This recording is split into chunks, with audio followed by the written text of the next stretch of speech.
Hello humans, I'm the Alien Doctor, but you can call me Alien, and that's not the first time you're going to hear that in today's video, because today's video is a little bit of a special blooper video type thing. So it's not really blooper, it's just extra content, because I recorded some clips that I'm not going to be using in the latest episode of AlienCraft, obviously on my main channel, and the reason I'm not using them is because they are kind of irrelevant in that I said I was going to do one thing and then I changed my mind and that sort of thing, and the video wouldn't have really made sense if I left them in there, but then there's still stuff that you might have been interested in seeing, also is an excuse for me to upload on my second channel, so I'm going to do it. Enjoy the clips.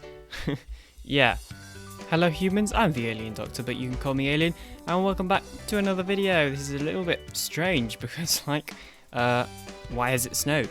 Why does my armor look weird? What is this? What is this? Just what is it? Why are these presents? I don't know what's going on. Actually, no, I totally know what's going on. So, seeing as it's nearly Christmas, I thought I would apply a little Christmas resource pack to play with. So we are using I can't remember exactly what it's called. It's the Christmas version of the AlienCraft resource pack. We should be able to find it right here. Here we go, Xmas AlienCraft. And then I also used a program or a website which is used in the description to actually convert it over to Bedrock, because this is normally a Java resource pack. But enough about that, let's actually get in to the video. I think the first thing that we should start off by doing is actually installing some bubble elevators down here and actually cleaning this place up, because we're going to be doing a lot of work in here today. So yeah, I guess we better get on with it. As you see, it's kind of strange, but the mob head textures are still normal, whereas everything else is different, which is very weird. And then obviously if we look over here, we can see the slime chunk that was the wrong one that I mined out, but we don't talk about that anyway. It's occurred to me that it's probably not the best idea using this resource pack, because it's kind of hard to find what I need with these textures. So I'm kind of struggling to find some magma. I don't even know if I have any, because I don't know what it looks like.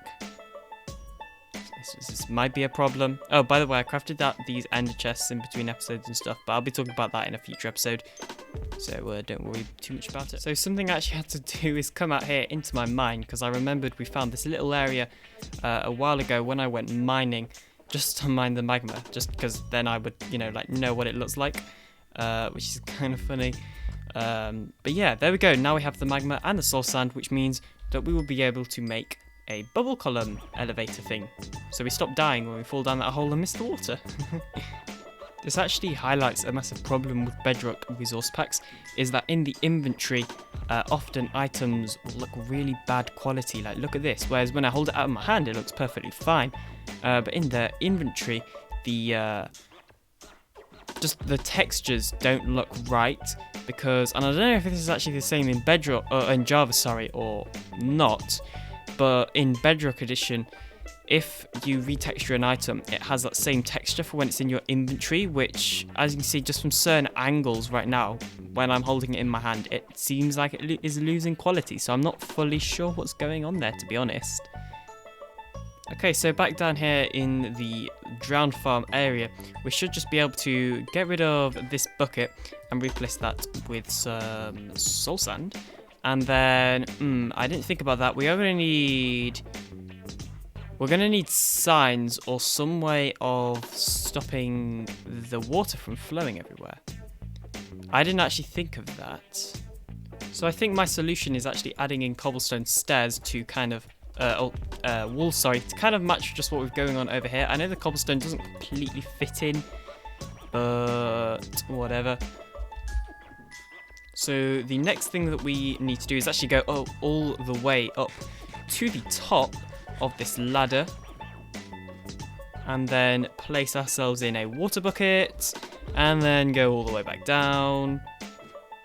In the future, I'll bring in some buttons right here, and probably also put them right here as well, If you can even put buttons on there, which I don't know if you can, but either way, I'll figure it out so that we don't have this water flow.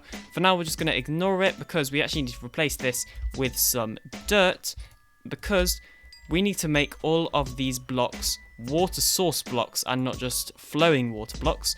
And the best way to do that is to actually build them up with kelp, as I'm doing right now. And somehow they look a bit like Tuscan Raiders, not gonna lie, but it would appear that we actually have some pillagers and illagers and whatever they're called outside our raid farm, which shouldn't be possible, or not raid farm, outpost, which shouldn't be possible because I actually blocked their spawning spot. So I don't know what's going on there. Also, I'm about to die. I may or may not have died twice. we won't bring that up. Definitely haven't died twice, but it doesn't matter now because I'm definitely gonna kill them now. See, dead as a doornail. And yes, if you're wondering, this creeper hole was already here. So the reason that confused me is because up here in the raid, sorry, I keep calling it raid farm, in the villager outpost, we blocked off their spawning spot, or I did in between episodes. So they shouldn't be able to spawn now. So I need to come in here and do a little bit of investigating. We're gonna, I think this crossbow is already loaded. We need to see what's going on. Because yeah, as you can see, they're blocked. So why would they still spawn? Oh well, might as well kill them. I've been kind of using them a little bit as an XP farm every so often. Anyway, let's get back to this. So the next thing that we're going to need to do is actually chop down all of these ladders. But before we do that, just so that we actually can use this upstream, we are going to replace this with soul sand. Although I actually think let's do it with magma, because you know this one's kind of up and that one's kind of down, and that's just how it's always been. So let's not make it confusing. Let's just leave it like this. But obviously we are going to need to replace our ladders.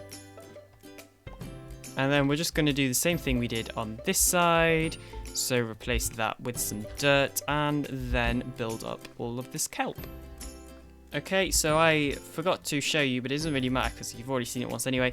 So I just destroyed the kelp and now I'm going to put in that soul sand. And we should see, yep, there we go. 2 functioning bubble elevators. There we go. And if I go into this one, then we should go back down.